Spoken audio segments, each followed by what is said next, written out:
सुनकर आपका रूह कांप जाएगा। मित्रों, इस वीडियो में एक सच्ची घटना के माध्यम से आपको बताया जाएगा कि जो स्त्री निर्वस्त्र होकर नहाती है उसके साथ ऐसा क्या होता है। साथ ही ये वीडियो आपको बहुत अच्छी जानकारी और सीख दे करके जाएगी। तो चलिए मित्रों, आपका कीमती समय बर्बाद ना करते हुए अब सीधे कहानी पर ही पहुंचते हैं। मित्रों, एक समय भगवान विष्णु मां लक्ष्मी के साथ हरिद्वार में घूम रहे थे। लक्ष्मी माता ने देखा कि समस्त मनुष्य गंगा में नहा नहाकर हर हर गंगे कहते चले जा रहे हैं, परंतु सभी दुखी और परेशान हैं। प्रिय दर्शकों, अगर आप यह कहानी सुन रहे हैं तो पूरा सुनिएगा, क्योंकि आधा अधूरा ज्ञान कभी किसी के लिए सही नहीं होता। तब लक्ष्मी माता ने बहुत आश्चर्य से भगवान विष्णु से पूछी, गंगा में इतनी बार स्नान करने पर भी इनके पाप और दुखों का नाश क्यों नहीं हुआ? क्या गंगा में अब वो सत्यता नहीं रही? भगवान विष्णु ने कहा, गंगा में तो वही सामर्थ्य है, परंतु इन लोगों ने पापनाशिनी गंगा में स्नान ही नहीं किया है, फिर इन्हें लाभ कैसे हो? लक्ष्मी जी ने आश्चर्य से कहा कि स्नान कैसे नहीं किया? सभी तो नहाकर जा रहे हैं, अभी तक इनके शरीर भी नहीं सूखे हैं। भगवान विष्णु ने कहा, ये लोग तो केवल जल में डुबकी लगाकर आ रहे हैं, तुम्हें कल इसका रहस्य समझाऊंगा। दूसरे दिन बहुत जोर की बरसात होने लगी, गलियां कीचड़ से भर गईं। एक चौड़े रास्ते में एक गहरा गड्ढा था, चारों ओर कीचड़ भरा था। और तब भगवान विष्णु ने लीला से वृद्ध रूप धारण कर लिया और विवश की तरह गड्ढा में जाकर ऐसे पर गए जैसे कोई मनुष्य चलता चलता गड्ढे में गिर पड़ा हो और निकालने की चेष्टा करने पर भी ना निकल पा रहा हो।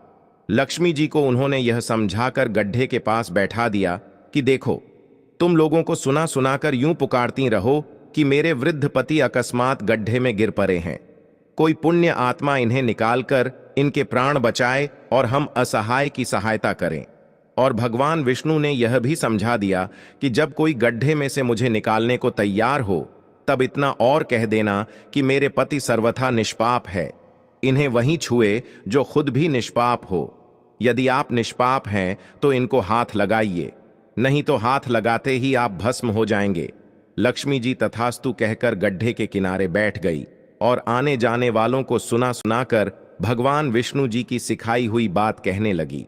गंगा में नहाकर लोगों के दल आ रहे हैं और सुंदर युवती को यूं बैठी देखकर कईयों के मन में पाप और कईयों को कुछ धर्म का भय हुआ। कई कानून से डरे और कुछ लोगों ने तो लक्ष्मी जी को यह भी सुना दिया कि मरने दे बुढ़े को, क्यों उसके लिए रोती है। और कुछ दयालु चरित्रवान पुरुष थे, उन्होंने उस युवती के पति को निकालना चाहा, परंतु लक्ष्मी जी के वचन सुनकर वे भी रुक गए। उन्होंने सोचा कि हम गंगा में नहाकर आए हैं तो क्या हुआ, पापी तो है ही, कहीं सहायता करते समय हम भस्म ना हो जाएं। इस स्त्री के कथन के अनुसार हम खुद भस्म ना हो जाएं। किसी का साहस नहीं हुआ। सैकड़ों आए, सैकड़ों ने पूछा और चले गए। संध्या हो चली।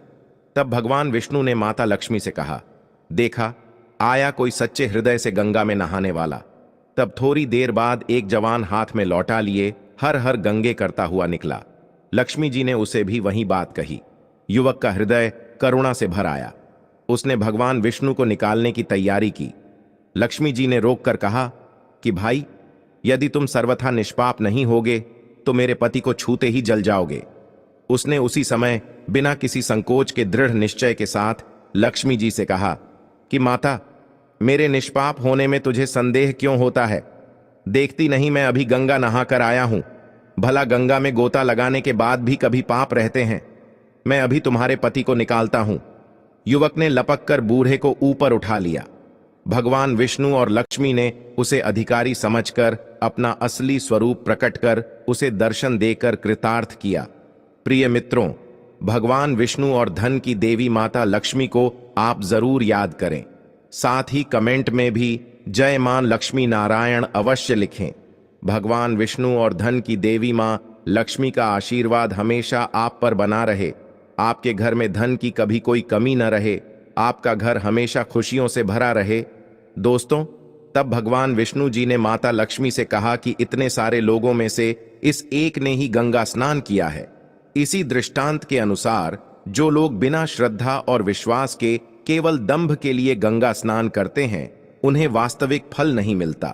परंतु इसका यह मतलब नहीं कि गंगा स्नान व्यर्थ जाता है। गंगा स्नान का बहुत पुण्य भी है।